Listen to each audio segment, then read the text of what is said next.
Bác gái ở quê lái xe ba gác bị lật, hai chân bị kẹt trong xe, có nguy cơ bị hoại tử.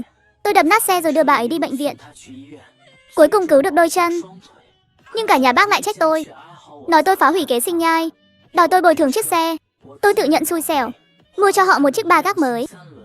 Nhưng gia đình họ lại được nước làm tới, và cứ thế ăn vạ tôi. Khi tôi từ chối trả phí tổn thất tinh thần, họ thừa lúc tôi không chú ý, lèn vào phòng bệnh của mẹ tôi, rút ống thở oxy của bà. Sau đó sợ tôi truy cứu, lại đẩy tôi xuống vực núi. Khi tỉnh dậy, tôi quay về quá khứ. Đúng ngày bác gái bị lật xe và kêu cứu. Cứu tôi với, cứu với. Mọi người ơi, mau lại đây. Phía trước, một người phụ nữ trung niên đang nằm dưới đất kêu la. Đôi chân bị kẹt chặt dưới chiếc xe bị lật. Là bác gái tôi. Tôi không vội vàng, giả vờ không thấy, lái xe đi thẳng qua, không dừng lại chút nào. Đến khúc qua phía trước,